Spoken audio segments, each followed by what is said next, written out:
The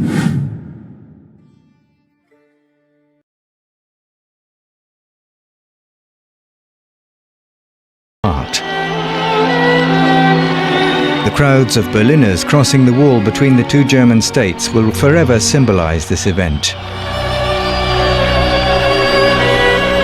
Who could imagine that less than 2 years later, citizens, them again, would bring down the statues of Lenin in the very birthplace of communism? This other symbol is forever attached to the disintegration of the USSR. Between those two dates, a string of events. November 1989, an unexpected acceleration of history has caused the already cracking Soviet bloc to fall apart. The crowds of Berliners crossing the wall between the two German states will forever symbolize this event. Who could imagine that less than 2 years later, citizens, them again, would bring down the statues of Lenin in the very birthplace of communism?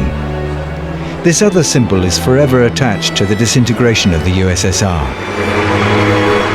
Between those two dates, a string of events happen.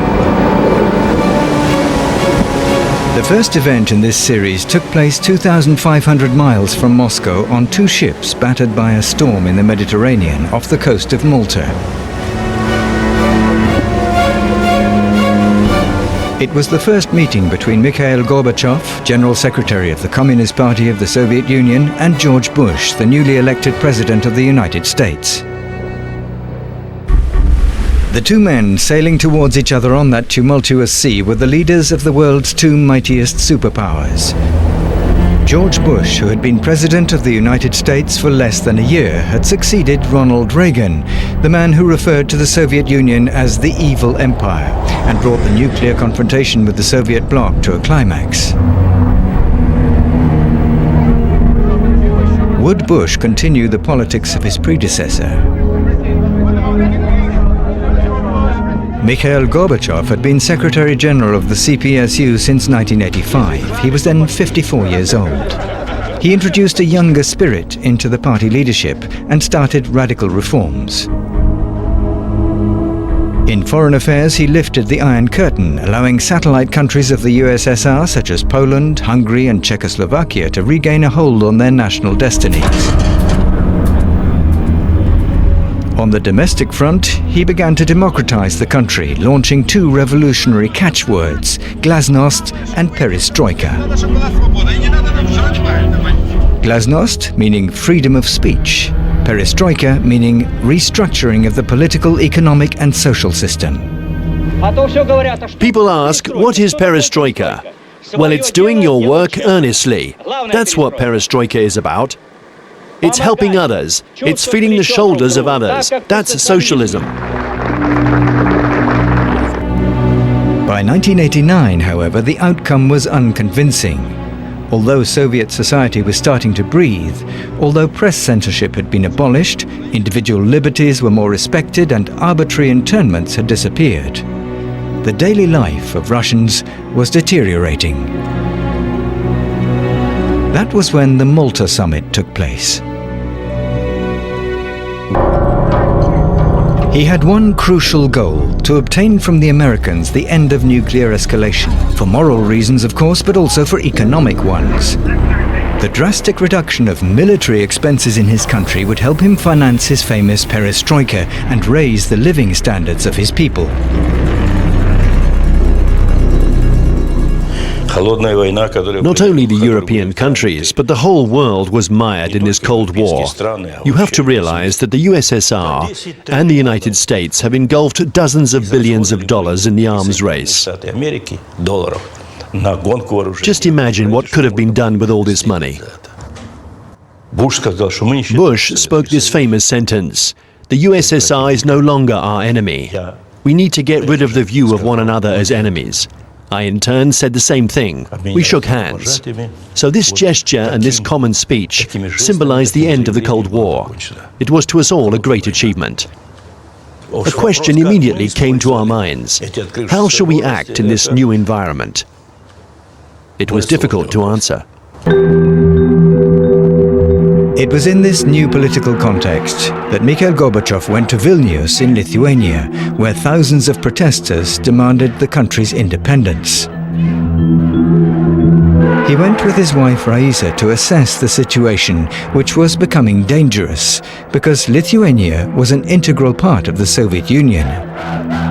Like the other two Baltic states, Latvia and Estonia, it was annexed by the USSR in 1940. When Mikhail Sergeyevich Gorbachev came here, I accompanied him everywhere, through the streets, on the squares, and to meet with the intellectuals. Every time he would ask the same question, "Do you really want to leave the Soviet Union?" And he would get the same unanimous yes. What else could they answer but yes? It was self-evident.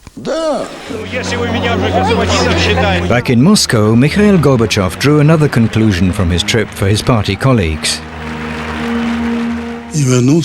When Gorbachev came back from Vilnius, he addressed the Politburo with enthusiasm. He said, "Everything is okay. They want to remain with the Russians and belong to the Soviet Union. There is no problem."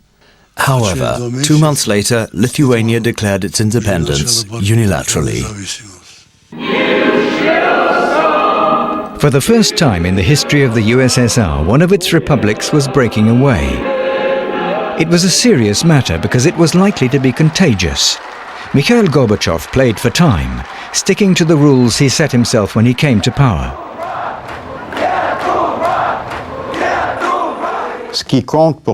What matters for Gorbachev, and which is, to me, proof of his exceptional skills, was his attachment to some moral principles, his aversion of the use of force, his training.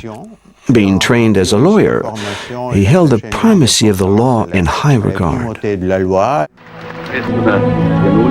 I solemnly swear to serve the peoples of our country, to act strictly according to the Constitution.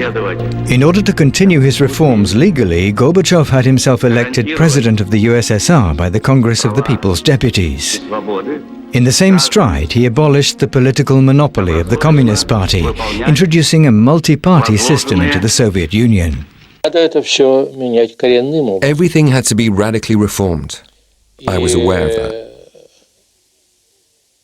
Mikhail Sergeyevich Gorbachev thought so too. But he was more in favor of making improvements and amendments. He used to tell me, "Watch out, Alexander. This party is such a monster, you may lose control over it in no time." This system was at the end of its tether. It was outdated. This was obvious from the fact that it led an authoritarian policy. The Communist Party and the administrative apparatus exerted absolute control.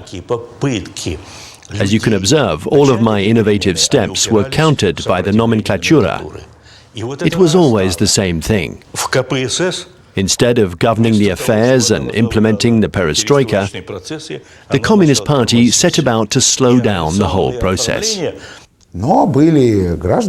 There were people who considered that you could only dismantle the communist system by breaking up the Soviet Union. I didn't understand that. I couldn't accept it. I thought, and in total earnestness, it was better to build a union in the style of your European Union. And that is why I prepared a new economic program to complete over 500 days. I've had to step in on this issue during parliamentary debates to severely criticize Yavlinsky and Gorbachev himself. I said to them, "How can we move to a market economy in 500 days if we haven't even thought up a theory of market freedom?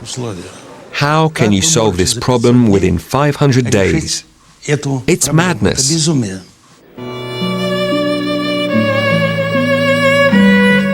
President Gorbachev was in fact faced with the eternal dilemma: are Marxism and capitalism compatible?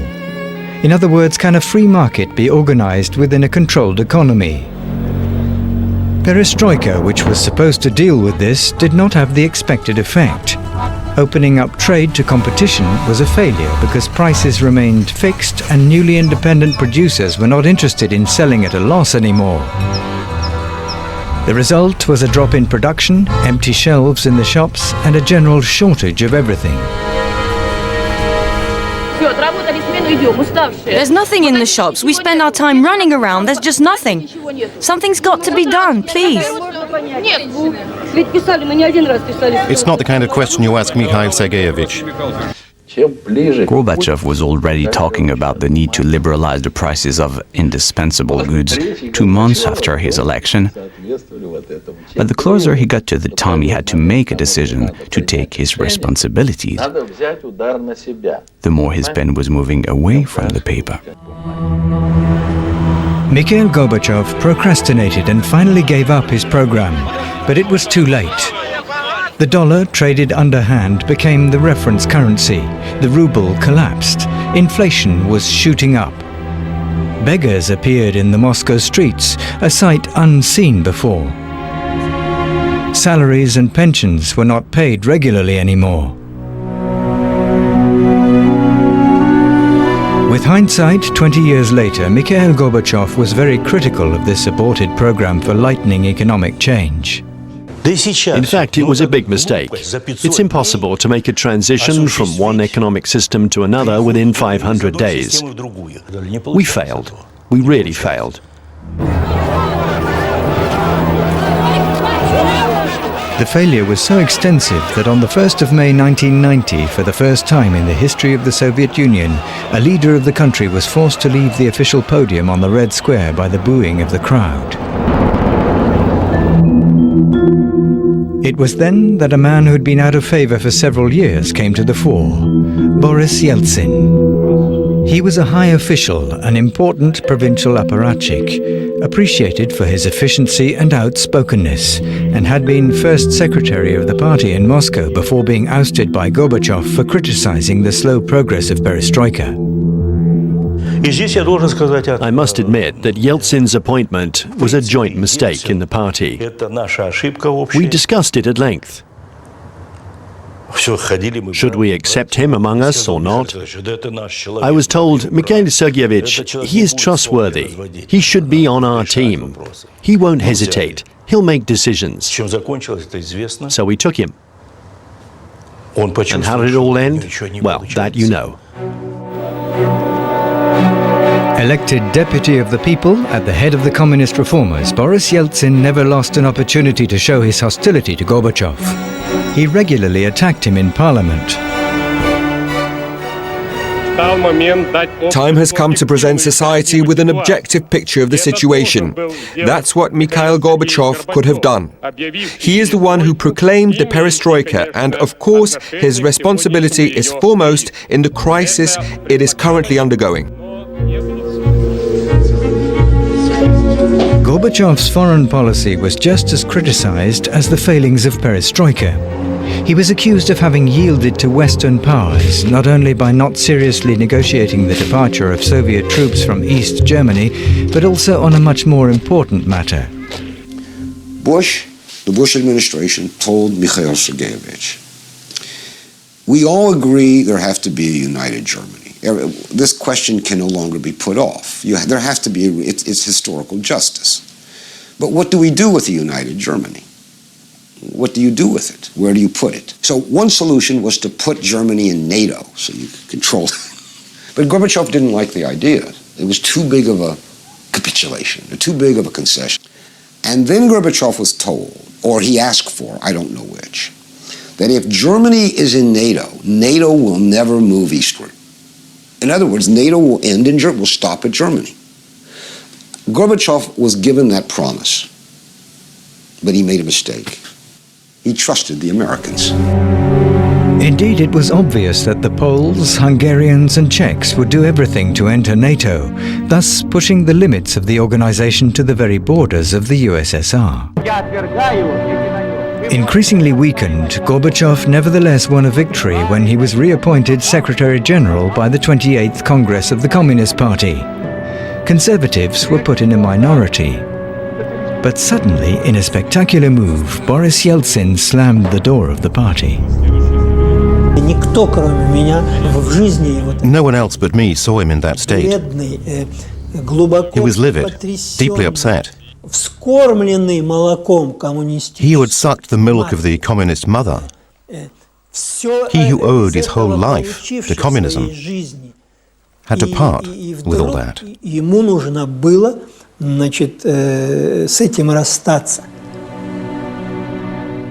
Remember this time in the Kremlin Congress Hall. He's seen from behind, walking up the aisle at the heart of this power that just a while ago had been ruthless, all-powerful, and was now in a shambles. In fact, when walking out like that, he's walking towards new potential power. In the fall of 1990, here is the situation.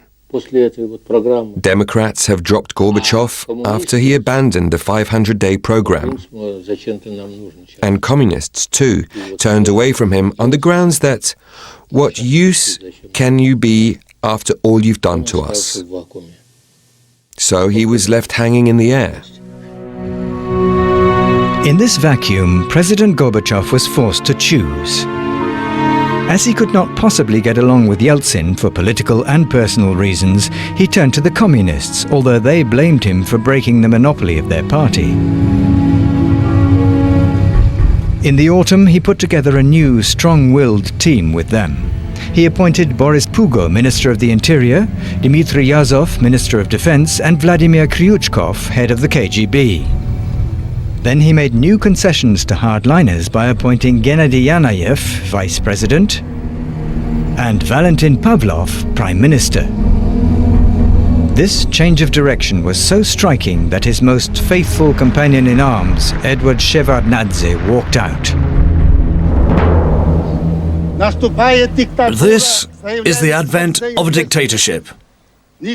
I declare it with solemn awareness. No one knows what this dictatorship will be, or who will be the dictator, or what its practices will be. I want to say this. I am resigning. I'm doing this to protest against this dictatorship. Thank you.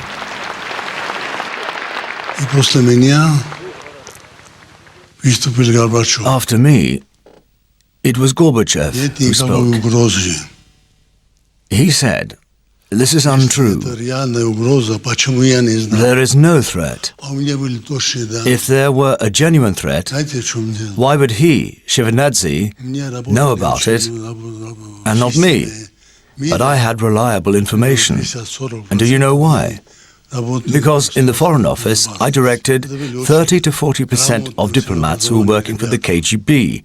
They knew everything. Naturally, they informed me too. Gorbachev didn't want to believe me." The hardening of the regime in Moscow caused conservative communists in the Baltic states to go on the offensive. They took to the streets in Vilnius and Riga to call for their countries to stay in the Soviet fold. They clashed with independentists. Tension was mounting. There were gatherings of 100 to 150,000 people. You couldn't see the end of the crowd that went beyond the horizon. High officials called me to Moscow and told me, "We offer you all the necessary means to suppress this movement." I told them I don't want any of those means. I won't do it. Then such offers stopped.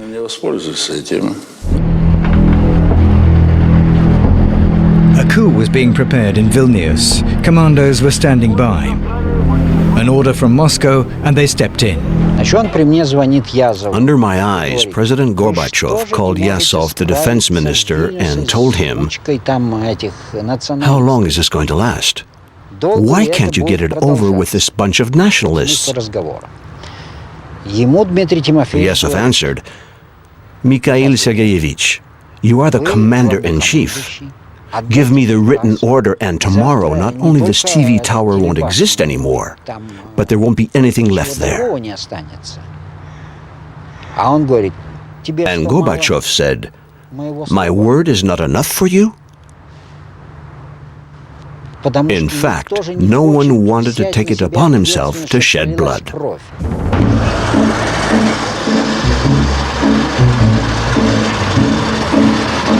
The consequence of this indecision at the highest level of state did not take long to happen.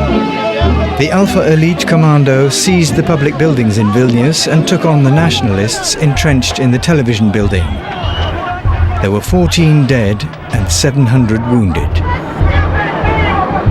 Similar events occurred in Riga with 4 casualties. Gorbachev reacted immediately, which was not something Soviet leaders had been known for.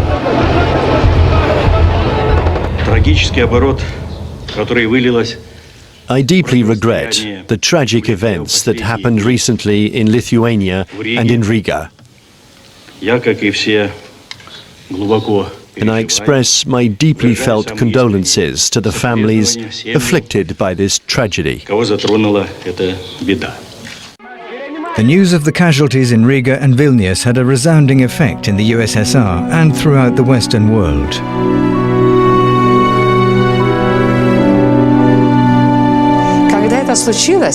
After these events, the West, and mostly the United States, were worried. They feared that it would destabilize not only the newly independent Eastern countries, but also the Soviet Union itself. I remember the remarks of George Bush, of Margaret Thatcher, and of François Mitterrand at the time. They feared that these events might hinder Gorbachev's perestroika. They truly liked Gorbachev as long as he carried their hope for a true democratization of the Soviet Union.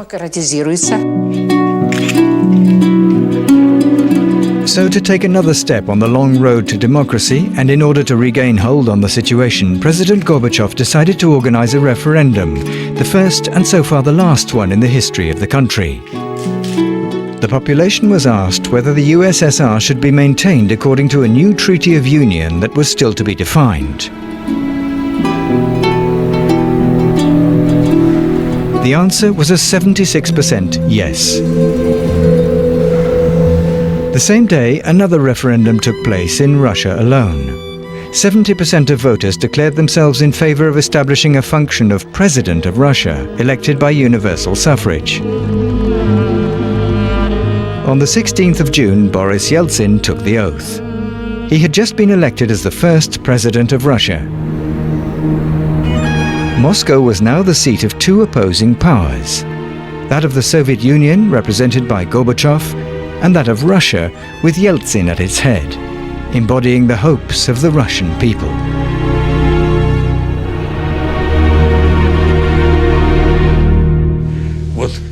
If there were contradictions between Gorbachev and Yeltsin, they were not very serious. What drove them was the struggle for power, the struggle for the first place. That's what it was really about. And mostly, that's what stood between them. I must say that these 2 men loved power so much that in my mind, if Yeltsin had become Secretary General of the party would have been strengthened. That's the paradox. In this struggle, Gorbachev was hindered by his economic results. In order to pull his country out of the economic slump he was accused of causing, he had no choice but to turn towards the West. He wanted to obtain large-scale financial aid and got himself invited to London to the G7 summit of the most industrialized countries in the world. He made himself a remarkable plea, saying, "Listen, I did everything that I was told to do. I was asked to take experts, and I took them. I was sent American experts. I was asked to liberate prices, and I did. I was asked to free the markets, and I freed them. But now I'm at the end of my rope, and if you don't help me, it will be a disaster." But the most surprising was Major, the Englishman who presided. He complimented him, then walked him back, and gathered us together to discuss the matter. To my great surprise, Major said, "Yes, it's true, Gorbachev should be helped. help. But the future is uncertain and we will be tied up. We should keep some ammunition for his successors. It was, and maybe also the way of putting it, rather surprising, since it was an acknowledgement of the idea that Gorbachev was about to fall. Well, they preferred Yeltsin. Yeltsin was a brutal, tough leader, very much opposed to democracy, who they thought could keep Russia under control. Gorbachev is moving toward, he could have attempted to lead Russia towards democracy, social democracy, independence, in ways that the West didn't prefer. They'd much rather have a harsh, tough dictator who'll do what they want. If the G7 had given Gorbachev a big financial package of economic, financial, and credit help, there would have been no coup attempt. They never would have dared move against Gorbachev if he had $20 billion financial aid package. They never would have done it. Coming back from London empty-handed, Mikhail Gorbachev knew that his political position was hanging by a thread. The summer vacation was approaching and rumours of a putsch were circulating. They were well-founded. A coup was definitely in the making. It had been prepared for a long time by a small group of men, all of them close to President Gorbachev or members of his government. It started in December 90. We didn't meet all together. We saw each other in small committees. The country was going to the dogs, and extraordinary measures were needed to stop this process. We had the constitution of the Soviet Union behind us, and a March referendum when the people had said a firm no to the destruction of the Soviet Union. The would-be putschists were strongly opposed to the new treaty prepared by Gorbachev, which would turn the Soviet Union into a federation of sovereign states, each enjoying a large measure of independence. The project of a treaty to create the new union was ready. It was published at the end of July. The main problems were almost sorted out. The day when it was to be signed had even been set. It was scheduled on the 20th of August. The first signatories were going to be Russia and Belarus. The putschists thought, now is the time to act. That's how it happened. On the 18th of August, while Mikhail Gorbachev, his wife Reza, and his family were on holiday in the presidential residence in Crimea, a troubling event occurred.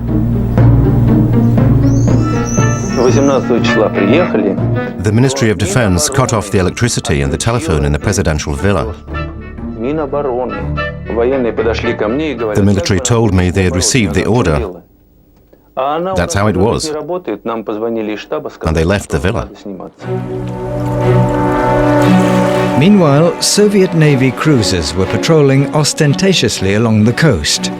The idea was to create a sense of tension in the residence. After a while, a delegation of ministers and party members broke into President Gorbachev's residence. Without further ado, they demanded that he declare a state of emergency in the country, which in fact would vindicate the coup d'etat. He answered by stating the constitutional principles. It's simple. I told these putschists, go and bring together the Congress of the people. Then you will express yourselves in front of them, and then I'll do the same. And after that, we'll make the suitable decision. They told me, in that case, sign your resignation. I refused. Thus the coup met with my resistance and didn't get my support. They wanted me to support them.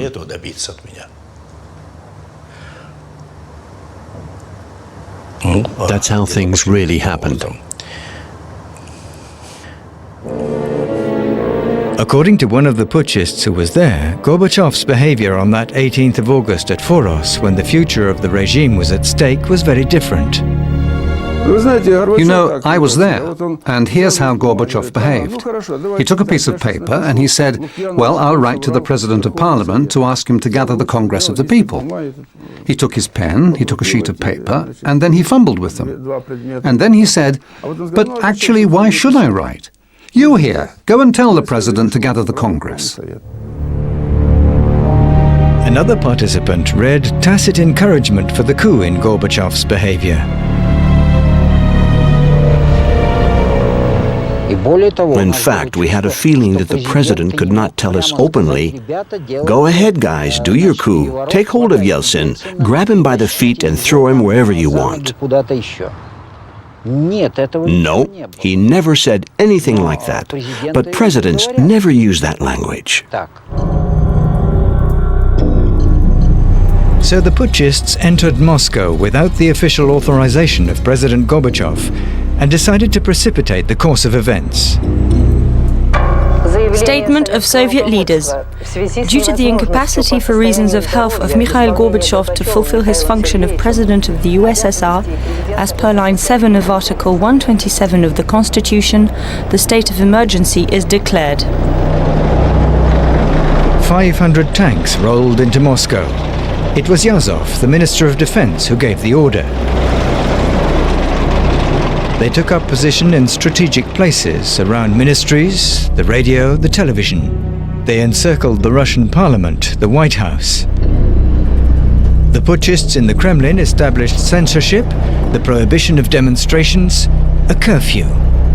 They got in touch with Boris Yeltsin, who refused their invitation to join their action. At Boris Yeltsin's dacha, we then drew up an appeal to the people. We found an absolutely clear, precise and adequate wording to say that the legitimately elected president, Gorbachev, had been removed from power and that the putschists were state criminals.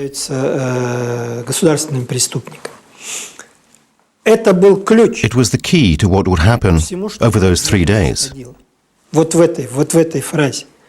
This single sentence. It was a sentence meant for the international community, as well as for the people within our own borders.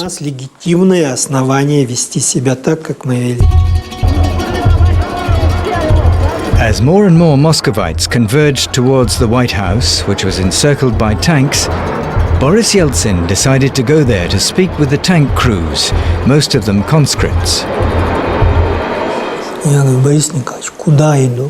I told him, don't you think of it, Boris Nikolaevich. It's out of the question. We don't know what they're up to. We don't know who can be ambushed on a roof or a balcony. You can't do that. He turned around and said, give me the text of the statement. I still tried to persuade him to change his mind. But 5 or 6 minutes later, Yeltsin had climbed onto a tank, and there were a few of us with him. Since I have no access to television or the radio, I will read this. To the citizens of Russia, in the night of the 18th to 19th of August 1991, the president duly elected according to the law was moved away from power. It prompts us to declare the so-called committee outlaw.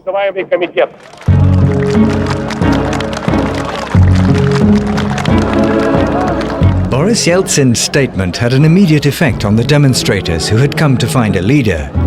The young soldiers in their tanks were at a loss as to how to respond.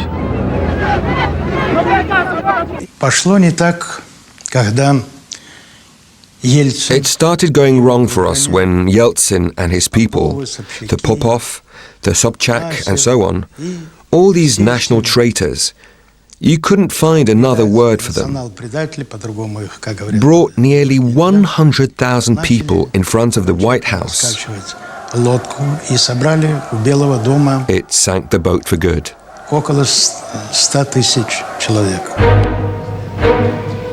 At 5 p.m., the putschists appeared for the first time. Gennady Yanayev, surrounded by 5 men, gave a press conference. Ministers and party dignitaries, they had all been appointed by Gorbachev. I wish to announce that the Administrative Committee of the Emergency State of the USSR is fully aware of the extent of the crisis that struck our country. Due to the incapacity of Mikhail Gorbachev for reasons of health to exercise his function as President of the USSR, I will temporarily assume the function of President. In Crimea, Mikhail Gorbachev and his entourage, who had been following the events on the television set of the villa's warden, realized what the putschists' intentions were. Raisa was shocked by the press conference when Yanayev was seen with trembling hands. Gorbachev remarked that now the putschists would try to put reality in line with their lies about his state of health. So they were going to try and poison him. From then on, he refused to eat whatever came from the residence's kitchen. Deprived of contact with the outside world, Mikhail Gorbachev, who feared for his life, recorded a statement in front of a home video camera. We've retrieved this exceptional document from a set of archives.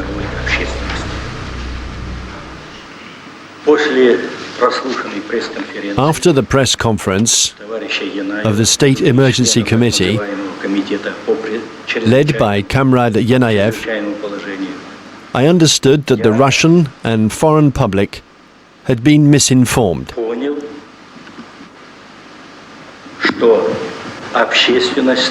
I declare that everything that was said about my health is false.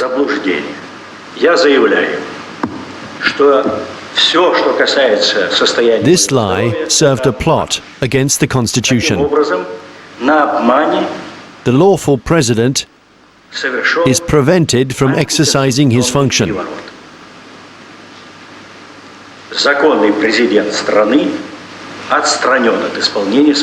Moreover, the Crimea residence, where I am on holiday, is surrounded by soldiers. I am under arrest. The next day, Boris Yeltsin, who spent the night in the parliament, protected by a large security service, received more and more support from the country and abroad. Barriers were erected by Muscovites around the tanks, whose occupants, who had received no orders, were showing signs of fatigue. Among the putschists, there was total confusion. One by one, they were trying to pull out. All of us, members of the State Emergency Committee, were not ones who could order to fire on our own people.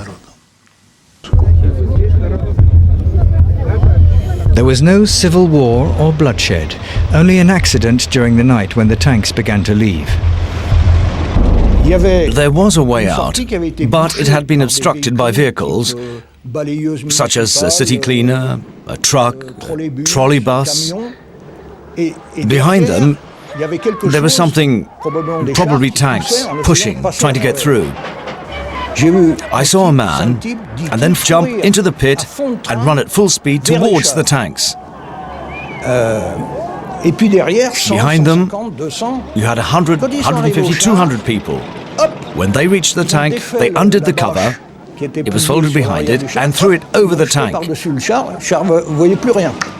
The tanks were without visibility as they were under the covers, and they started to go back at that time, and they ran over 2 young people. There was a loud cry in the crowd.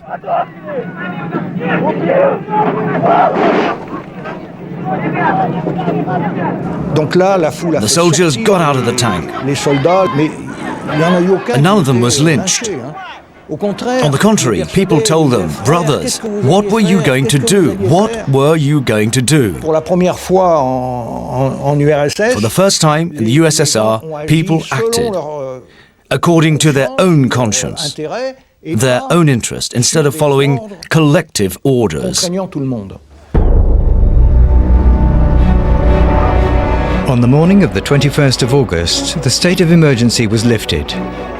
The putschists surrendered. The tanks drove back to their barracks amidst popular celebration. It was now time to bring Gorbachev back to Moscow. In their panic, the putschists decided to send Vladimir Kryuchkov and a few others to Crimea. They thought that by being close to Gorbachev, they could protect themselves from the consequences of the turmoil they'd caused. When hearing of this, Yeltsin, who suspected possible treachery, decided to send his vice president, Rutskoy, to bring back Gorbachev himself. He would then appear as Gorbachev's savior in the eyes of world opinion. Yeltsin therefore informed Western embassies in Moscow of his initiative. I was in touch with the French embassy over there who let me know that a plane was about to leave. I told the ambassador, put someone on that plane, put someone on that plane.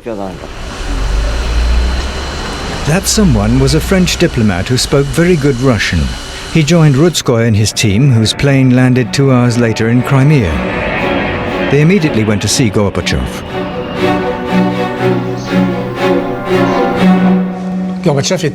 Gorbachev was protected by a small unit who took us to him, to his wife Raisa and his entourage. However, the putschists were all around. I told them that as far as we were concerned, we were in favor of what he had done, and we'd come to help him to come back, which thrilled him. It's his wife who looked very shattered. It was painful to see. Rutskoy told them, "We came to set you free." The problem was that Kryuchkov and his putschists were still there, and they too wanted to take President Gorbachev back to Moscow in their plane. Gorbachev told us, "Thank you guys, but they have to come and fetch me, so I'll take their plane. We'll pack our suitcases tonight and leave tomorrow morning." We, the Yeltsin team, told him, "No way, you leave with us right away." Although tempted to leave with the putschists, Gorbachev agreed to take the plane sent by Yeltsin. But he knew what was in store for him. Mikhail Gorbachev was distressed. He wasn't in his normal state of mind. He didn't know what to say. His whole body was shaking. And I know why. Because he'd realized that he was going to lose everything.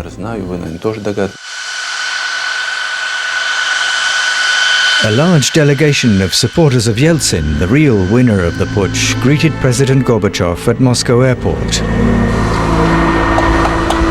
He put on a brave face.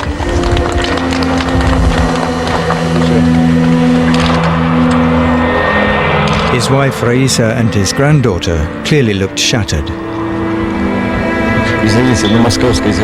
He vigorously condemned the coup, but could not but pay homage to his liberator.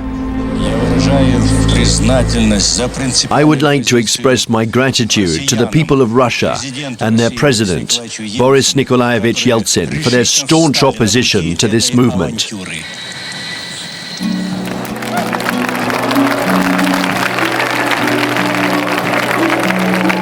Mikhail Gorbachev was now at the mercy of Boris Yeltsin, who presented himself as the savior of perestroika and democracy. And before the Congress of the People's Deputies, it didn't take him long to give his rival the coup de grâce. He brandished the text of a decree which would suspend the activities of the Communist Party in Russia as long as the exact part played by Gorbachev's entourage in the coup had not been elucidated. One of the deputies went further.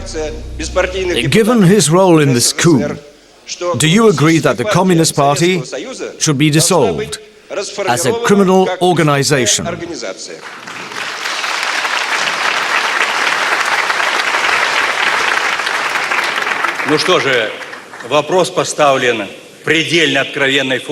Since the question was so direct, I will answer in the same manner. When you talk about the dissolution of the Communist Party as a criminal organization, I don't agree at all. To simply prohibit the party would be a mistake on the part of the government and the democratic president. At this point, an incredible scene took place. Boris Yeltsin came to the platform. He wanted Gorbachev to co-sign the decree with him. The president resisted. Yeltsin insisted. Gorbachev refused. Yeltsin went back to his bench and... Comrades, to get it over with, allow me to sign the decree putting an end to the activity of the Russian Communist Party.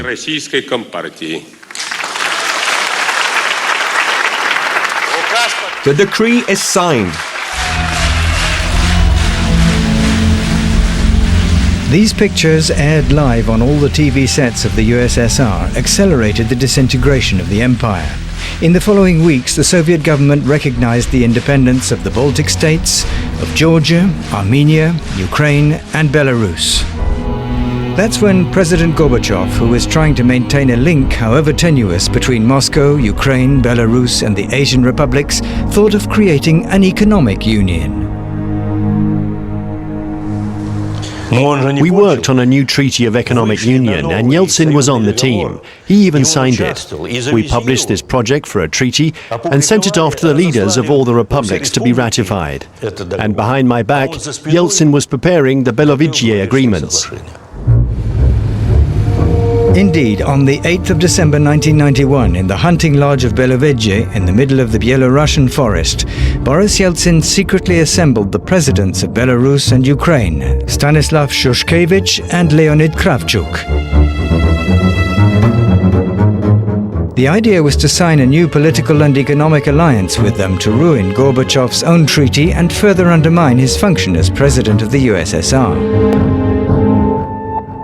Without Yeltsin, and without the part played by Belarus and Ukraine, there wouldn't have been a disintegration of the USSR. It's as simple as that. And if there hadn't been a disintegration, there would have been a recreation of the old regime along the age-old principles we all know. Mikhail Gorbachev had lost everything. He drank the bitter cup down to the dregs. On the 21st of December at Alma-Ata in Kazakhstan, 11 republics joined the CIS, the new economic union created by Yeltsin. They thus signed the death warrant of the USSR, which had become an empty shell. Gorbachev vanished. We spent half of our time worrying about the future of the USSR. That's enough.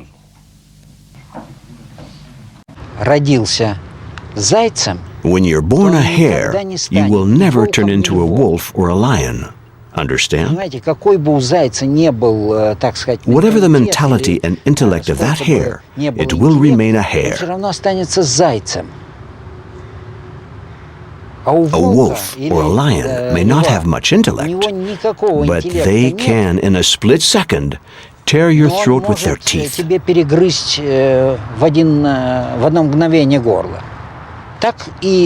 gives an idea of the relationship between Yeltsin and Gorbachev.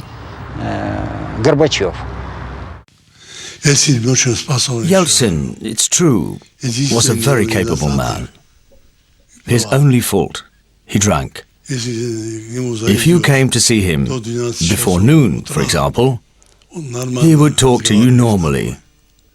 But in the afternoon, he was drunk.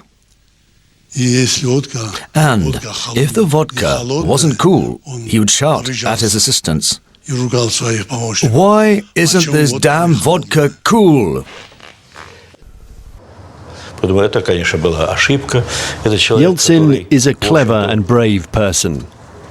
He even had some good ideas. But he was an adventurer.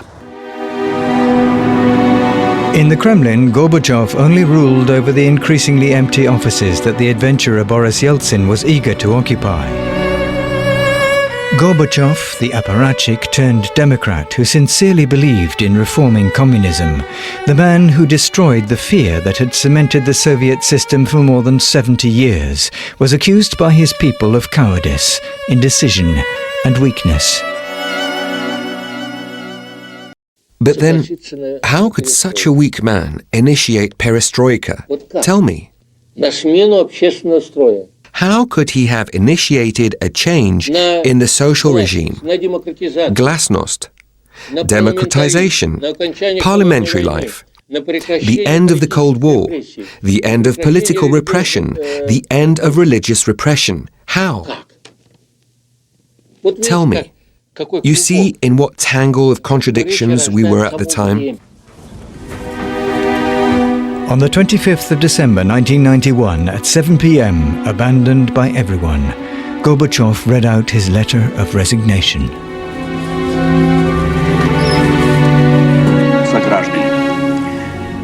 Dear fellow countrymen and citizens, in view of the present situation, with the creation of the CIS, I hereby cease my activity in the position of President of the USSR.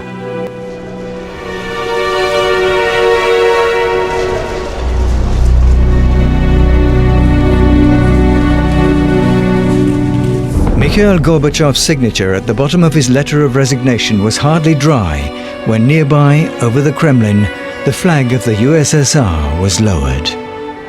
It had flown for 74 years over the largest empire of the 20th century. It was replaced by the three colors of Russia. Another era was opening with the promise of democracy, global disarmament, and respect for human rights. Time has passed. We know what's left of those.